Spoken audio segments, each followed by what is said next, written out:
Muy buenos días, mi nombre es Johan Alemán y esta es mi presentación para el curso de Mecánica de Fluidos, la tarea número 3, en donde presento una investigación enfocada en la cantidad de movimiento, pero implementando este principio teórico para resolver problemas reales en ingeniería. Como pretexto utilizaré la aplicación del proyecto CDKI, el cual es un proyecto que fue presentado en el reto Cuenca Alta de Río Chini, la segunda hackathon de Juntos por el Agua. Bueno, para esto tenemos que contextualizar la crisis de colmatación en Arequipa. ¿Qué sucede? En las represas de Aguada Blanca y en otros tipos de represas hay una colmatación severa, sobre todo en Aguada Blanca, lo que hace que el volumen de agua disminuya y que la presión por el peso, porque la densidad de los sedimentos es mayor a la del agua, hace que la infraestructura esté en riesgo. Entonces nosotros hemos dado alguna forma para poder hacer más viables los proyectos para la solución de esto, en lo cual con mi equipo, lo que vamos a ver la siguiente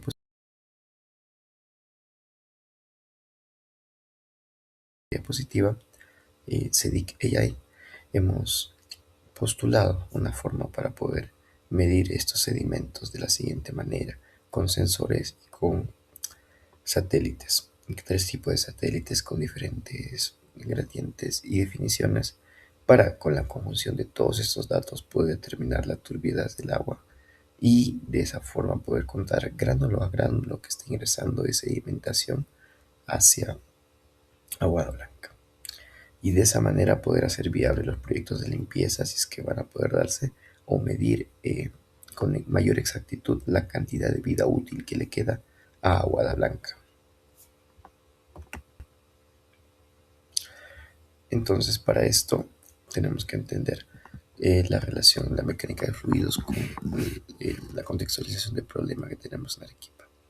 Hay una relación entre la velocidad del caudal y la sedimentación de los gránulos de sedimentar que se van a sedimentar. Pues bueno, en nuestras pruebas modelo hemos intentado modelar datos, ¿no? Porque son datos que tristemente Autodema o Sedapar no manejan la cantidad de gránulos de sedimentación. Entonces, y por eso ahí la importancia de nuestro proyecto. Pero haciendo una simulación probabilística de estos datos, podemos hacer una gráfica, ¿no?, empírica sobre la velocidad de la sedimentación. Se resume a que mientras mayor velocidad, menos sedimentación. Y mientras menor velocidad del caudal, la sedimentación aumenta, ¿no? Podemos ver eso para entender este concepto abstracto de forma más fácil en el gráfico que está postulado. Y bueno, y también tenemos que ver una segunda variable que es la fuerza de arrastre y la consiguiente precipitación de estos. Porque hay zonas donde el caudal es demasiado fuerte que hace que los sedimentos dejen de estar sedimentados y se suspendan hacia el agua y terminan arrastrándolos. Y bueno, estos en algún momento llegan a colmatar en otras partes de la quebrada o de la represa, causando zona crítica de colmatación. Y podemos ver también este concepto abstracto en la línea roja, ¿no?, donde podemos ver el punto de zona crítica en la convergencia de las dos, donde podemos ver la velocidad del fluido y la magnitud de la colmatación con respecto a la velocidad, ¿no?, del caudal. Y bueno, de esa manera podemos saber con mayor precisión la tasa de sedimentación en el cual podríamos estar siendo expuestos ante un presunto caudal. Y he ahí la importancia de la toma de datos, ya que solamente es la única forma para hacer viables los trabajos con fluidos, porque son realmente complejos. Y debido a que hay diferentes factores que podrían afectar esto, entiende que las ecuaciones, por lo tanto, para poder hacer simulaciones tienden a ser mucho más complejas, por lo que la única forma de buscar realismo en esto es teniendo la mayor cantidad de datos al respecto.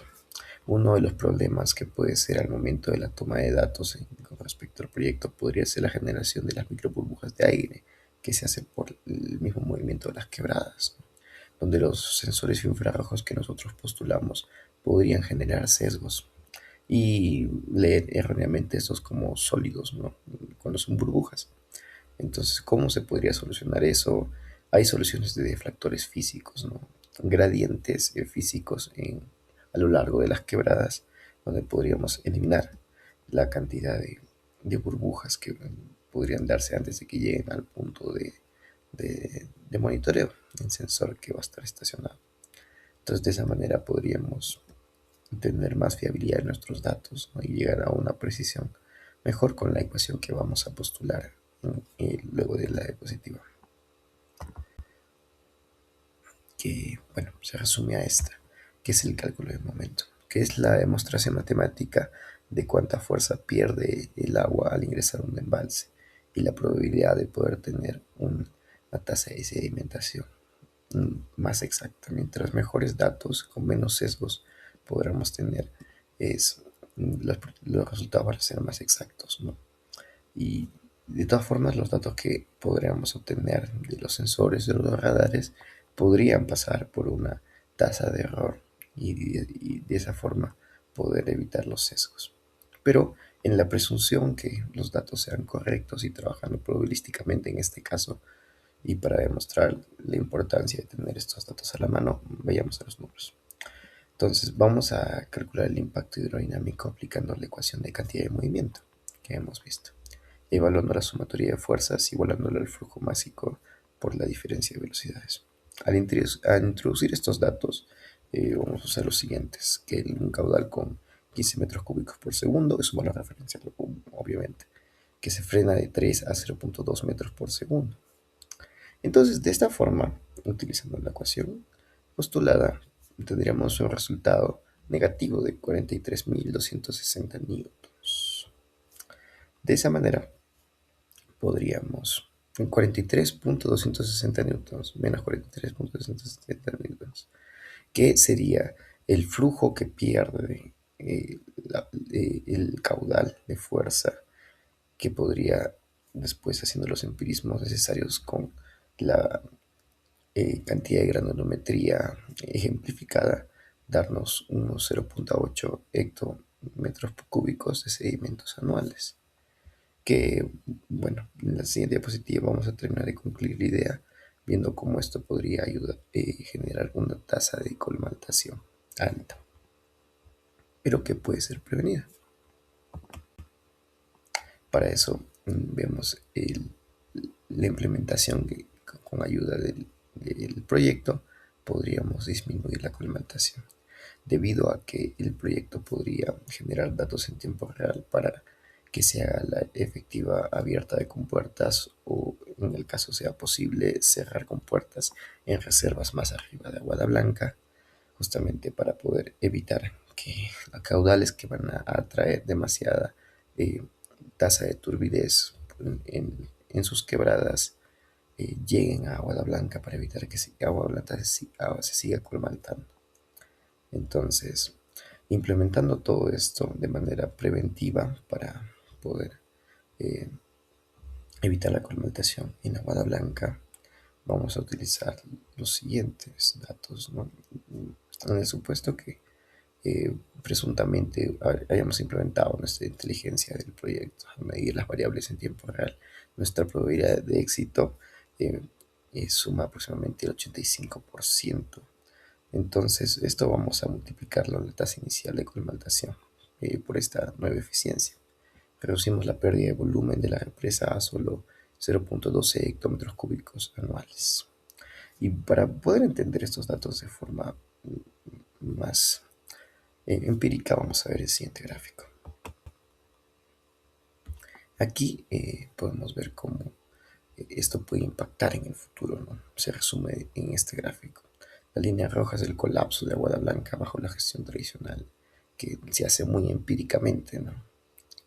Y bueno, la línea verde sería como con el monitoreo y la prevención, y sabiendo de cada quebrada cuánto es el nivel de turbidez o de granulometría de sedimentaciones que van a llegar a Aguada Blanca, y haciendo una correcta gestión de abierta de compuertas, o quizá ahora sí implementando eficientemente muchas formas de descolmatación de quebradas, o de fitorremediaciones para poder evitar las erosiones, etcétera, sabiendo con más precisión los datos de cuáles son los lugares que mejor tenemos que atacar, podemos ver cómo podemos prolongar la vida útil de Aguada Blanca. Y en el caso no implementemos nada, podemos ver con mayor exactitud la cantidad de vida útil que le queda a la cuenca, a la reserva, ya que podemos a través del proyecto medir granulométricamente la cantidad de sedimentación estimada que va a llegar a la reserva causando colmaltación. Y bueno, hemos visto que esto puede ser medido correctamente con los datos exactos, ¿no? Mientras más exactitud tengamos en los datos, mayor proyección de índice podremos tener al momento de medir y pasarlo esto por las ecuaciones mecánica de fluidos para poder estimar la vida útil de nuestra reserva y de esta forma poder seguir evitando sesgos o empirismos al respecto y poder generar con mayor exactitud eh, planes de contingencia al respecto de limpieza o poder generar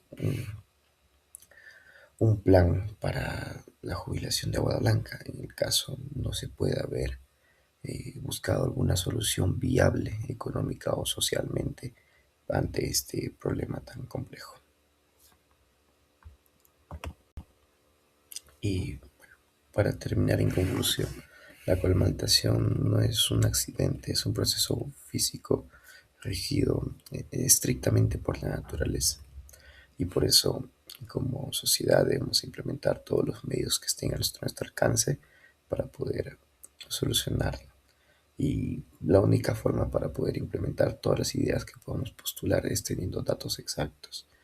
Y estos datos, siendo verificados correctamente, entendiendo la cantidad de sesgos que podrían llegar a darnos, generar una interpretación correcta de ellos ante todas las ecuaciones que podríamos llegar a someterlos para poder entender la cantidad de índices que estos nos van a indicar. Entonces, extrapolar todos estos conocimientos teóricos de mecánica de fluidos, entre otras ramas matemáticas, a temas prácticos nos va a llevar a anticipar el comportamiento de nuestro río, de nuestras quebradas, garantizando de esa manera la seguridad hídrica del mañana. Solo podemos corregir las cosas que conocemos y medimos. Y por eso es tan importante generar este tipo de proyectos en los cuales nos permiten tener líneas base al respecto de nuestras fuentes naturales, para de esa manera poder gestionarlas de mejor forma y perpetuarlas todo el tiempo que sea posible. Gracias.